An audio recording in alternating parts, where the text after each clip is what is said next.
Hi ಎಲ್ರಿಗೂ ನಮಸ್ಕಾರ. Share market in Kannada ಚಾನೆಲ್ಗೆ ನಿಮಗೆ ಸ್ವಾಗತ. ಜುಲೈ 5ರ ಮಾರ್ಕೆಟ್ ಅಪ್ಡೇಟ್ನ ಅಬ್ಸರ್ವ್ ಮಾಡೋದಾದ್ರೆ ನಿಫ್ಟಿ ಮತ್ತು ಸೆನ್ಸೆಕ್ಸ್ ಅಲ್ಲಿ ಇವತ್ತು ಕೂಡ ಫ್ಲಾಟ್ ಕ್ಲೋಸಿಂಗ್ ನೋಡೋದಕ್ಕೆ ಸಿಕ್ಕಿದೆ.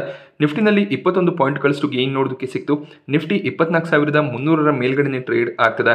ಸೊ ನಿಫ್ಟಿ 24,500ರವರೆಗೂ ಹೋಗುವಂಥ ಚಾನ್ಸಸ್ ಇರುತ್ತೆ. ಹಾಗೆಯೇ ಸೆನ್ಸೆಕ್ಸ್ನಲ್ಲಿ 53 ಪಾಯಿಂಟ್ಗಳ ಕರೆಕ್ಷನ್ ನೋಡೋದಕ್ಕೆ ಸಿಗ್ತದೆ. ಬ್ಯಾಂಕ್ ನಿಫ್ಟಿಯಲ್ಲಿ ಸಾಕಷ್ಟು ವೀಕ್ನೆಸ್ ನೋಡೋದಕ್ಕೆ ಸಿಕ್ತು.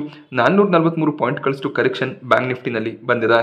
ಹಾಗೆಯೇ ಮಾರ್ಕೆಟ್ ಬೆಳಿಗ್ಗೆ ನೆಗೆಟಿವ್ ಆಗಿ ಟ್ರೇಡ್ ಆಗ್ತಿತ್ತು. ಅದಾದ್ಮೇಲೆ ಸ್ವಲ್ಪ ರಿಕವರಿ ನೋಡೋದಕ್ಕೆ ಸಿಕ್ತು.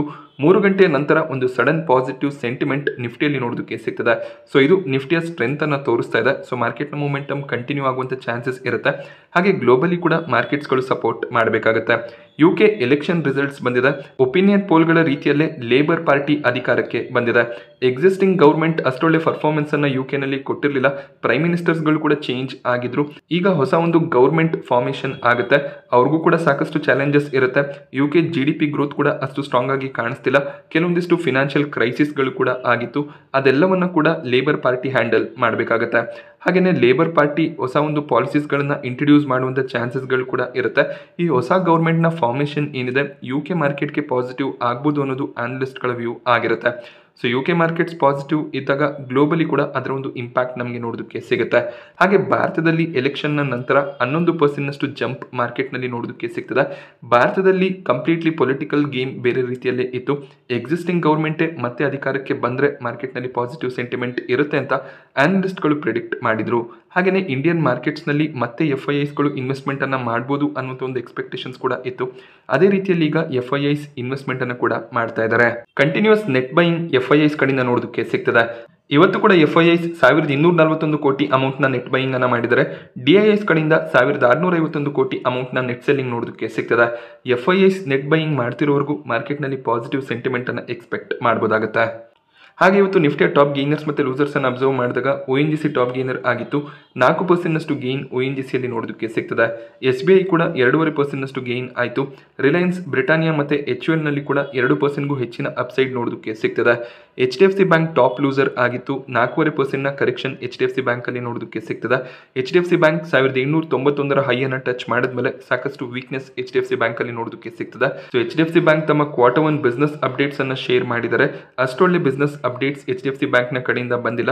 Loan growth year on year ತುಂಬಾನೇ ಗ್ರೋ ಆಗಿದೆ. ಬಟ್ ಕ್ವಾರ್ಟರ್ ಕಂಪೇರ್ ಮಾಡಿದಾಗ ಲೋನ್ ಗ್ರೋತ್ ಫ್ಲಾಟ್ ಆಗಿ ಕಾಣಿಸುತ್ತೆ. ಹಾಗೆ ಇವರ ಡೆಪಾಸಿಟ್ ಗ್ರೋತ್ ಕೂಡ ಇಯರ್ ಆನ್ ಇಯರ್ 51% ಇನ್ಕ್ರೀಸ್ ಆಗಿದೆ. ಬಟ್ ಕ್ವಾರ್ಟರ್ ಕಂಪೇರ್ ಮಾಡಿದಾಗ ಫ್ಲಾಟ್ ಡೆಪಾಸಿಟ್ ಗ್ರೋತ್ ನೋಡೋದಕ್ಕೆ ಸಿಗ್ತದೆ. ಸೊ ಈ ಎಲ್ಲ ಫಿಗರ್ಸ್ ಏನಿದೆ ಸ್ವಲ್ಪ ಇನ್ವೆಸ್ಟರ್ಸ್ಗಳನ್ನು ಡಿಸಪಾಯಿಂಟ್ ಮಾಡಿದೆ. HDFC ಬ್ಯಾಂಕ್ನ ಕಡೆಯಿಂದ ಒಳ್ಳೆ ಒಂದು ಪರ್ಫಾರ್ಮೆನ್ಸ್ನ ಎಕ್ಸ್ಪೆಕ್ಟೇಷನ್ ಇತ್ತು. ಸೊ ಈಗ loan growth, deposit growth quarter flat ಇರೋದ್ರಿಂದ ಮಾರ್ಜಿನ್ಸ್ನ ಮೇಲೆ ಕೂಡ Q1 ನಲ್ಲಿ ಇಂಪ್ಯಾಕ್ಟ್ ಬರುವಂಥ ಚಾನ್ಸಸ್ ಇರುತ್ತೆ. ಆದ್ರಿಂದ ಸ್ಟಾಕ್ ಪ್ರೈಸ್ನಲ್ಲಿ ವೀಕ್ನೆಸ್ ನೋಡೋದಕ್ಕೆ ಸಿಗ್ತದೆ. MSCI ಇಂಡೆಕ್ಸ್ ಅಡಿಷನ್ HDFC ಬ್ಯಾಂಕ್ಗೆ ಪಾಸಿಟಿವ್ ಆಗ್ಬೋದು. ಬಟ್ ಈಗ Q1 ರಿಸಲ್ಟ್ ಅಷ್ಟು ಚೆನ್ನಾಗಿ ಬರಲ್ಲ ಅಂದಾಗ ಸ್ವಲ್ಪ ವೀಕ್ನೆಸ್ ಸ್ಟಾಕ್ ಪ್ರೈಸ್ನಲ್ಲಿ ಎಕ್ಸ್ಪೆಕ್ಟೆಡ್ ಇರುತ್ತೆ. ಸೊ ನಿನ್ನೆ ವಿಡಿಯೋನಲ್ಲಿ ಹೇಳಿದ ರೀತಿಯಲ್ಲಿ 1,600ರ ಕೆಳಗಡೆ ನಿಮಗೆ ನೋಡೋದಕ್ಕೆ ಸಿಕ್ಕಿದ್ರೆ ಲಾಂಗ್ ಟರ್ಮ್ಗೆ ಒಂದು ಬೈಯಿಂಗ್ ಆಪರ್ಚುನಿಟಿ ಕೂಡ ಆಗುತ್ತೆ. ರಿಸಲ್ಟ್ ಅಷ್ಟು ಚೆನ್ನಾಗಿ ಬಂದಿಲ್ಲ ಅಂದರೆ Q3 ರಿಸಲ್ಟ್ನ ನಂತರ ಯಾವ ರೀತಿಯ ಒಂದು ವೀಕ್ನೆಸ್ ನೋಡೋದಕ್ಕೆ ಸಿಕ್ಕಿತ್ತು ಅದೇ ರೀತಿಯ ವೀಕ್ನೆಸ್ ಕೂಡ ನೋಡೋದಕ್ಕೆ ಸಿಗ್ಬೋದು. ಬಟ್ ಆಗಸ್ಟ್ನಲ್ಲಿ MSCI ಇಂಡೆಕ್ಸ್ನ ರಿವಿಷನ್ ಆದಮೇಲೆ FIIs ಕಡೆಯಿಂದ ಹೆಚ್ಚಿನ ಒಂದು ಇನ್ವೆಸ್ಟ್ಮೆಂಟ್ ಬರುವಂಥ ಚಾನ್ಸಸ್ ಇರುತ್ತೆ. ಆಗ ಸ್ಟಾಕ್ ರಿಕವರ್ ಆಗುವಂಥ ಚಾನ್ಸಸ್ ಇದೆ. ಹಾಗೆ ಟೈಟನ್ ನಲ್ಲಿ ಕೂಡ ಇವತ್ತು 2% ಕರೆಕ್ಷನ್ ನೋಡೋದಕ್ಕೆ ಸಿಕ್ಕಿದೆ. ಟೈಟನ್ ಸ್ಟಾಕ್ ಅನ್ನ ಕೋಟಕ್ ಇನ್ಸ್ಟಿಟ್ಯೂಷನಲ್ ಈಕ್ವಿಟೀಸ್ ಕವರ್ ಮಾಡಿ ರೆಡ್ಯೂಸ್ ರೇಟಿಂಗ್ ಅನ್ನ ಕೊಟ್ಟಿದ್ದಾರೆ. ಗೋಲ್ಡ್ ಪ್ರೈಸಸ್ ಇನ್ಕ್ರೀಸ್ ಆಗ್ತಿರೋದು, ಹಾಗೆಯೇ Aditya Birla group novel jewels ಅನ್ನ ಲಾಂಚ್ ಮಾಡಿರೋದು ಟೈಟನ್ನ ಬಿಸ್ನೆಸ್ನ ಮೇಲೆ ಇಂಪ್ಯಾಕ್ಟ್ ಅನ್ನ ತರಬಹುದು ಅನ್ನೋದು ಕೋಟಕ್ ಇನ್ಸ್ಟಿಟ್ಯೂಷನಲ್ ಈಕ್ವಿಟೀಸ್ನ ವ್ಯೂ ಆಗಿರುತ್ತೆ. ಹಾಗೆಯೇ ಇವರಿಗೆ ಮಲ್ಬಾರ್ ಮತ್ತು ಕಲ್ಯಾಣ್ ಗ್ರೂಪ್ನ ಕಡೆಯಿಂದ ಕೂಡ ಸಾಕಷ್ಟು ಕಾಂಪಿಟೇಷನ್ಸ್ ನೋಡೋದಕ್ಕೆ ಸಿಗ್ತದೆ. ಆದ್ರಿಂದ ಡಿಮ್ಯಾಂಡ್ ಕಡಿಮೆ ಆಗ್ಬೋದು ಅನ್ನೋದು ಕೋಟಕ್ ಇನ್ಸ್ಟಿಟ್ಯೂಷನಲ್ ಈಕ್ವಿಟೀಸ್ನ ವ್ಯೂ ಆಗಿರುತ್ತೆ. ಆದ್ರಿಂದ ಅವರು ರಿಡ್ಯೂಸ್ ರೇಟಿಂಗ್ ಅನ್ನ ಕೊಡ್ತಾ ಇದ್ದಾರೆ. ಈ ಒಂದು ಟಾರ್ಗೆಟ್ ಡೌನ್ಗ್ರೇಡ್ ನಿಂದ ಸ್ಟಾಕ್ ಪ್ರೈಸ್ನಲ್ಲಿ ಸ್ವಲ್ಪ ವೀಕ್ನೆಸ್ ನೋಡೋದಕ್ಕೆ ಸಿಕ್ಕಿದೆ. ಹಾಗೆ ಟಾಟಾ ಸ್ಟೀಲ್ ಕೂಡ ಇವತ್ತು 1% ಕರೆಕ್ಟ್ ಆಗಿದೆ. M&M ಮತ್ತೆ LTI ಮೈಂಟ್ರಿ ಕೂಡ ನೆಗೆಟಿವ್ ಆಗಿ ಕ್ಲೋಸಿಂಗ್ ಅನ್ನ ಕೊಟ್ಟಿದೆ. ಸೊ ನಿನ್ನೆ ಮಾರ್ಕೆಟ್ ಅವರ್ಸ್ನ ನಂತರ ಒಂದು ನ್ಯೂಸ್ ನೋಡೋದಕ್ಕೆ ಸಿಕ್ಕಿತ್ತು. NSE SME IPOಗಳ ಮೇಲೆ 90% ಪ್ರೈಸ್ ಕಂಟ್ರೋಲ್ ಕ್ಯಾಪ್ ಅನ್ನ ಹಾಕಿದ್ದಾರೆ ಅಂತ. ಸೊ SME IPOಗಳಲ್ಲಿ 150, 170, 200%ಗೂ ಹೆಚ್ಚಿನ ಲಿಸ್ಟಿಂಗ್ ಗೇನ್ಸ್ ನೋಡೋದಕ್ಕೆ ಸಿಗ್ತಿತ್ತು. ಇದರಿಂದ ವೊಲಟಾಲಿಟಿ ಕೂಡ ಇನ್ಕ್ರೀಸ್ ಆಗ್ತಿತ್ತು. ಸೊ ಸಾಕಷ್ಟು ವೊಲಟಾಲಿಟಿ SME IPOಗಳಲ್ಲಿ ಇದ್ದಿದ್ದರಿಂದ NSE ಈ ರೀತಿಯ ಒಂದು ಇಂಪೋಸಿಷನ್ ಅನ್ನು ತಂದಿದ್ದಾರೆ. ಸೊ ಏನಿದು ಇಂಪೋಸಿಷನ್ ಅಂದರೆ SME IPOಗಳು ಮೊದಲನೇ ದಿನ ಮಾರ್ಕೆಟ್ನಲ್ಲಿ ಲಿಸ್ಟ್ ಆಗುವಾಗ ಅವರ ಇಶ್ಯೂ ಪ್ರೈಸ್ ಏನಿರುತ್ತೆ ಆ ಒಂದು ಪ್ರೈಸ್ನಿಂದ 90%ನ ಅಪ್ಪರ್ ಪ್ರೈಸ್ನಲ್ಲಿ ಲಿಸ್ಟ್ ಆಗ್ಬೋದಾಗುತ್ತೆ. ಅದಕ್ಕಿಂತ ಹೆಚ್ಚಿನ ಒಂದು ಲಿಸ್ಟಿಂಗ್ ಪ್ರೈಸ್ ನೋಡೋದಕ್ಕೆ ಸಿಗೋದಿಲ್ಲ. ಸೊ ಇವತ್ತು ಒಂದು ಸ್ಟಾಕ್ SME ಕಂಪನಿ ಮಾರ್ಕೆಟ್ನಲ್ಲಿ ಲಿಸ್ಟ್ ಆಗಿದೆ, ನೆಪ್ರೋಕೇರ್. ಸೊ ನೆಪ್ರೋಕೇರ್ ಪ್ರೈಸ್ ಫಿಕ್ಸ್ ಮಾಡಿದ್ದು 90 ರೂಪಾಯಿ. ಹಾಗೆ ಒಳ್ಳೆ ಒಂದು ಸಬ್ಸ್ಕ್ರಿಪ್ಷನ್ ಈ ಒಂದು SME IPOನಲ್ಲಿ ಬಂದಿತ್ತು. ರಿಟೇಲ್ ಕ್ಯಾಟಗರಿ 634 ಟೈಮ್ ಸಬ್ಸ್ಕ್ರೈಬ್ ಆಗಿತ್ತು. NII ಕ್ಯಾಟಗರಿ 1700 ಟೈಮ್ ಸಬ್ಸ್ಕ್ರೈಬ್ ಆಗಿತ್ತು. ಸೊ ಒಳ್ಳೆ ಒಂದು ಪ್ರೀಮಿಯಂ ಇತ್ತು, 175 ರೂಪಾಯಿಯಷ್ಟು ಪ್ರೀಮಿಯಂ ಕೊನೆ ದಿನದವರೆಗೂ ನೋಡೋದಕ್ಕೆ ಸಿಗ್ತಿತ್ತು.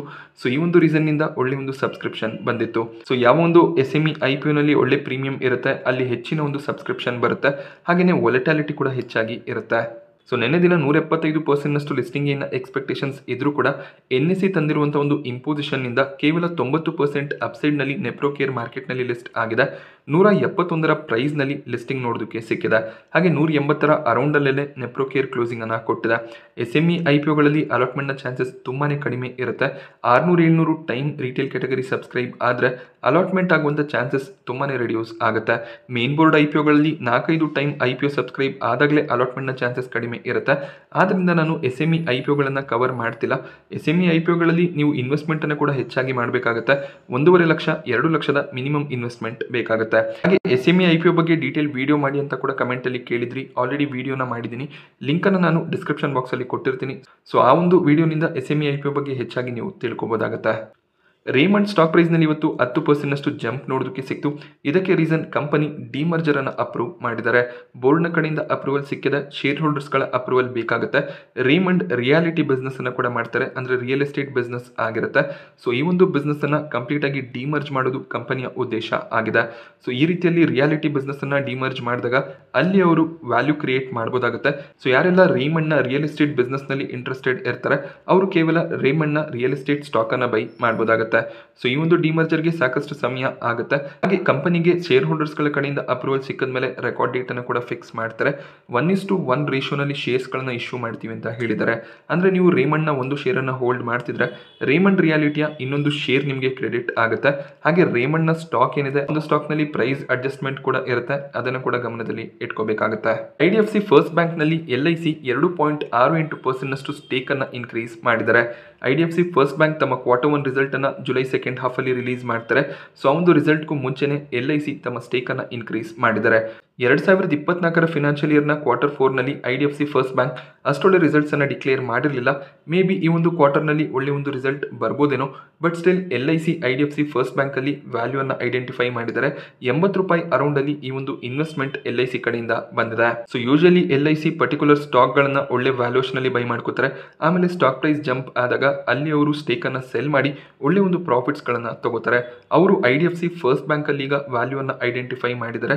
ಹಾಗೆ IDFC ಫಸ್ಟ್ ಬ್ಯಾಂಕ್ ಕೂಡ ಒಳ್ಳೆ ಲೆವೆಲ್ಸ್ ಅಲ್ಲಿ ಈಗ ಟ್ರೇಡ್ ಆಗ್ತಿದೆ. 80ರ ಅರೌಂಡ್ ಅಲ್ಲಿ ಸ್ಟಾಕ್ ಟ್ರೇಡ್ ಆಗ್ತಿರೋದು ಕಾಣಿಸ್ತಿದೆ. ಸೊ ರೀಸೆಂಟ್ ಟೈಮ್ ನಲ್ಲಿ 100ರ ಲೆವೆಲ್ ನವರೆಗೂ ಹೋಗಿತ್ತು. ಬಟ್ Q4 ನಲ್ಲಿ ಅಷ್ಟೊಳ್ಳೆ ರಿಸಲ್ಟ್ಸ್ ಬರದೇ ಇರೋ ಒಂದು ರೀಸನ್ ಇಂದ ಸ್ಟಾಕ್ ಪ್ರೈಸ್ ನಲ್ಲಿ ವೀಕ್ನೆಸ್ ನೋಡೋದಕ್ಕೆ ಸಿಕ್ಕಿತ್ತು. ಬಟ್ ಲಾಂಗ್ ಟರ್ಮ್ ಇನ್ವೆಸ್ಟರ್ ಆದ್ರೆ ಖಂಡಿತವಾಗ್ಲೂ IDFC ಫಸ್ಟ್ ಬ್ಯಾಂಕ್ ಅನ್ನ ಪೋರ್ಟ್ಫೋಲಿಯೋನಲ್ಲಿ ಹೋಲ್ಡ್ ಮಾಡ್ಕೋಬಹುದಾಗುತ್ತೆ. ಕಂಪನಿಯ ಮ್ಯಾನೇಜ್ಮೆಂಟ್ ಸ್ಟ್ರಾಂಗ್ ಆಗಿದೆ, ಬಿಸ್ನೆಸ್ ಮಾಡೆಲ್ ಕೂಡ ಸ್ಟ್ರಾಂಗ್ ಆಗಿರೋದು ಕಾಣಿಸುತ್ತೆ. ಸೆಬಿ ಒಂದು ಇಂಪೋಸಿಷನ್ ಅನ್ನ ತಂದಿದ್ರು. Stock broker turn over related ಒಂದು ಇಂಪೋಸಿಷನ್ ಬಂದಿತ್ತು. ಆ ಒಂದು ನ್ಯೂಸ್ ನಿಂದ ಏಂಜಲ್ ಒನ್ ಅಲ್ಲಿ ಸಾಕಷ್ಟು ಕರೆಕ್ಷನ್ ನೋಡೋದಕ್ಕೆ ಸಿಕ್ಕಿತ್ತು. ಹಾಗೆ ಇವತ್ತು ಏಂಜಲ್ ಒನ್ ಒಳ್ಳೆ ಒಂದು ಪಾಸಿಟಿವ್ ಓಪನಿಂಗ್ ಅನ್ನ ಪಡ್ಕೊಂಡಿತ್ತು. ಇದಕ್ಕೆ ರೀಸನ್ ಏಂಜಲ್ ಒನ್ ತಮ್ಮ Q1 ಬಿಸ್ನೆಸ್ ಅಪ್ಡೇಟ್ಸ್ ಅನ್ನ ಶೇರ್ ಮಾಡಿದ್ದಾರೆ. ಇವರ ಕಸ್ಟಮರ್ ಬೇಸ್ ಅಥವಾ ಕ್ಲೈಂಟ್ ಬೇಸ್ ಏನಿದೆ ಅದು ಇನ್ಕ್ರೀಸ್ ಆಗ್ತಿರೋದು ಕಾಣಿಸ್ತಿದೆ. 3.7% ಕ್ಲೈಂಟ್ ಬೇಸ್ ಇನ್ಕ್ರೀಸ್ ಆಗಿದೆ. Year on year client base ನಲ್ಲಿ 64%ನಷ್ಟು ಜಂಪ್ ನಮಗೆ ನೋಡೋದಕ್ಕೆ ಸಿಗ್ತದೆ. ಹಾಗೆ ನಂಬರ್ ಆಫ್ ಆರ್ಡರ್ ಪ್ಲೇಸ್ ಮಾಡಿರೋದು ಕೂಡ ಇನ್ಕ್ರೀಸ್ ಆಗಿದೆ. Month on month 6% number of order place ಆಗಿರೋದು ಇನ್ಕ್ರೀಸ್ ಆಗ್ತಿದೆ. ಸೊ ಒಳ್ಳೆ ಒಂದು ಬಿಸ್ನೆಸ್ ಅಪ್ಡೇಟ್ಸ್ ಅನ್ನ ಏಂಜಲ್ ಒನ್ ಶೇರ್ ಮಾಡಿದ್ದಾರೆ. ಆದ್ರಿಂದ ಸ್ಟಾಕ್ ಇವತ್ತು ಪಾಸಿಟಿವ್ ಆಗಿ ಕ್ಲೋಸ್ ಆಗಿದೆ. ಬಟ್ ಸೆಬಿಯ ಒಂದು ಟರ್ನ್ ಓವರ್ ರಿಲೇಟೆಡ್ ಗೈಡೆನ್ಸ್ ಏನ್ ರೀಸೆಂಟ್ ಆಗಿ ಬಂದಿತ್ತು. ಸೊ ಅದರಿಂದ ಏಂಜಲ್ ಒನ್ ನ ರೆವೆನ್ಯೂ ಸ್ವಲ್ಪ ಫಾಲ್ ಆಗುವಂತ ಚಾನ್ಸಸ್ಗಳು ಕೂಡ ಇರುತ್ತೆ. ಬಟ್ ಅದರ ಒಂದು ಇಂಪ್ಯಾಕ್ಟ್ ಏನಿದೆ 2025ರ ಫಿನಾನ್ಷಿಯಲ್ ಇಯರ್ನ Q2 ನಲ್ಲಿ ನಮಗೆ ನೋಡೋದಕ್ಕೆ ಸಿಗ್ಬೋದು. ಹಾಗೆಯೇ ಓವರಾಲ್ ಡಿಮ್ಯಾಟ್ ಅಕೌಂಟ್ಗಳ ಅಡಿಷನ್ ಕೂಡ ಇನ್ಕ್ರೀಸ್ ಆಗಿದೆ. 42 ಲಕ್ಷ ಹೊಸ ಡಿಮ್ಯಾಟ್ಸ್ ಜೂನ್ ತಿಂಗಳಲ್ಲಿ ಆ್ಯಡ್ ಆಗಿದೆ. ಹಾಗೆ ಟೋಟಲ್ ಡಿಮ್ಯಾಟ್ ಅಕೌಂಟ್ನ ಕೌಂಟ್ ಏನಿದೆ ಅದು 16 ಕೋಟಿ ದಾಟ್ತಿರೋದು ಕಾಣಿಸ್ತಿದೆ. ಸೊ ಸಾಕಷ್ಟು ಜನ ಮಾರ್ಕೆಟ್ನಲ್ಲಿ ಇನ್ವೆಸ್ಟ್ಮೆಂಟನ್ನು ಮಾಡುವಂಥ ಪ್ರಯತ್ನವನ್ನು ಮಾಡ್ತಿದ್ದಾರೆ. ಸೊ ಇದು ಒಳ್ಳೆಯ ಒಂದು ಆಯ್ಕೆ ಕೂಡ ಆಗಿರುತ್ತೆ. ಸೊ ಮಾರ್ಕೆಟ್ನಲ್ಲಿ ನೀವು ಒಳ್ಳೊಳ್ಳೆ ಸ್ಟಾಕ್ಗಳಲ್ಲಿ ಇನ್ವೆಸ್ಟ್ಮೆಂಟನ್ನು ಮಾಡಿದ್ರೆ ಲಾಂಗ್ ಟರ್ಮ್ನಲ್ಲಿ ಒಳ್ಳೆ ಒಂದು ರಿಟರ್ನ್ಸನ್ನು ಪಡ್ಕೋಬೋದಾಗುತ್ತೆ. ಹಾಗೆಯೇ ಮಾರ್ಕೆಟ್ ಆಲ್ ಟೈಮ್ ಹೈ ಹತ್ರ ಇರುವಾಗ ಮಾರ್ಕೆಟ್ನಲ್ಲಿ ಸಡನ್ ಒಂದು ಜಂಪ್ ಬಂದಾಗ ಸಾಕಷ್ಟು ಜನ ಡಿಮ್ಯಾಟ್ ಅಕೌಂಟ್ಸ್ಗಳನ್ನು ಓಪನ್ ಮಾಡಿಸ್ತಾರೆ, ಇನ್ವೆಸ್ಟ್ಮೆಂಟ್ನ ಬಗ್ಗೆ ಯೋಚನೆ ಮಾಡ್ತಾರೆ. ಬಟ್ ಸ್ಲೋ ಆಗಿ ಮಾರ್ಕೆಟ್ನಲ್ಲಿ ಡೌನ್ ಸೈಡ್ ಇದ್ದಾಗ ಸ್ವಲ್ಪ ಅವರು ಡಿಸಪಾಯಿಂಟ್ ಆಗಿ ತಮ್ಮ ಒಂದು ಇನ್ವೆಸ್ಟ್ಮೆಂಟ್ ಜರ್ನಿಯನ್ನು ಎಂಡ್ ಮಾಡ್ತಾರೆ. ಸೊ ಆ ರೀತಿಯಲ್ಲಿ ಮಾಡೋದಕ್ಕೆ ಹೋಗಬಾರ್ದು. ಸೊ ಮಾರ್ಕೆಟ್ನಲ್ಲಿ ಡೌನ್ ಸೈಡ್ ಇದ್ದೇ ಇರುತ್ತೆ. ಆ ಡೌನ್ ಸೈಡ್ನಲ್ಲಿ ನೀವು ಯಾವ ಸ್ಟಾಕನ್ನು ಬೈ ಮಾಡ್ಕೊಂಡಿರ್ತೀರಾ ಆ ಸ್ಟಾಕನ್ನು ಆವ್ರೇಜ್ ಮಾಡಿಕೊಂಡು ಲಾಂಗ್ ಟರ್ಮ್ನಲ್ಲಿ ವ್ಯಾಲ್ಯೂ ಕ್ರಿಯೇಟ್ ಮಾಡೋ ಬಗ್ಗೆ ಯೋಚನೆ ಮಾಡಬೇಕಾಗುತ್ತೆ. ಹಲುವಾಲಿಯ ಕಾಂಟ್ರಾಕ್ಟ್ಸ್ನಲ್ಲಿ ಇವತ್ತು 12% ಜಂಪ್ ನೋಡೋದಕ್ಕೆ ಸಿಕ್ಕಿದೆ. ಇದಕ್ಕೆ ರೀಸನ್ ಇವ್ರಿಗೆ ಏರ್ಪೋರ್ಟ್ ಅಥಾರಿಟಿ ಆಫ್ ಇಂಡಿಯಾ ಕಡೆಯಿಂದ ಆರ್ಡರ್ ಸಿಕ್ಕಿದೆ. 572 ಕೋಟಿ ಅಮೌಂಟ್ನ ಕಾಂಟ್ರಾಕ್ಟ್ ಕಂಪನಿಗೆ ಸಿಕ್ಕಿದೆ. 24 ತಿಂಗಳ ಒಳಗಾಗಿ ಅಹಲುವಾಲಿಯ ಕಾಂಟ್ರಾಕ್ಟ್ಸ್ ಈ ಒಂದು ಪ್ರಾಜೆಕ್ಟನ್ನು ಕಂಪ್ಲೀಟ್ ಮಾಡಬೇಕಾಗುತ್ತೆ. ರೀಸೆಂಟ್ ಟೈಮ್ನಲ್ಲಿ ಒಳ್ಳೆ ಒಂದು ಆರ್ಡರ್ಸ್ಗಳನ್ನು ಕಂಪನಿ ಪಡ್ಕೋತಿದ್ದಾರೆ. ಈ ರೀತಿಯಲ್ಲಿ ಆರ್ಡರ್ಸ್ಗಳು ಕಂಪನಿಗೆ ಸಿಗ್ತಾ ಹೋದಾಗ ಸ್ಟಾಕ್ ಪ್ರೈಸ್ನಲ್ಲಿ ಕೂಡ ಒಳ್ಳೆ ಒಂದು ಮೊಮೆಂಟಮ್ ಅನ್ನು ನಾವು ಎಕ್ಸ್ಪೆಕ್ಟ್ ಮಾಡಬಹುದಾಗುತ್ತೆ. ಸಿಮಿಲರ್ ಮೊಮೆಂಟಮ್ ಏನಿದೆ RVNL ಕೂಡ ನೋಡೋದಕ್ಕೆ ಸಿಗ್ತದೆ. ಸ್ಟಾಕ್ ಇವತ್ತು ಒಂದೇ ದಿನ 18% ಜಂಪ್ ಆಗಿದೆ. RVNL 250 ಅರೌಂಡಲ್ಲಿ ಟ್ರೇಡ್ ಆಗ್ತಿರ್ಬೇಕಾದ್ರೇನೆ ಸ್ಟಾಕ್ ಓವರ್ ವ್ಯಾಲ್ಯೂಡ್ ಆಗಿ ಟ್ರೇಡ್ ಆಗ್ತಿದೆ ಅಂತ ಅನಲಿಸ್ಟ್ಗಳು ಪ್ರಿಡಿಕ್ಟ್ ಮಾಡ್ತಿದ್ರು. ಬಟ್ ಈಗ RVNL ಆ ಒಂದು ಲೆವೆಲ್ನಿಂದ ಡಬಲ್ ಆಗಿದೆ. 500 ಅರೌಂಡಲ್ಲಿ ಈಗ RVNL ಟ್ರೇಡ್ ಆಗ್ತಿದೆ. ಇದಕ್ಕೆ ರೀಸನ್ ಇವರ ಒಂದು ಸ್ಟ್ರಾಂಗ್ ಆರ್ಡರ್ ಬುಕ್ ಆಗಿರುತ್ತೆ.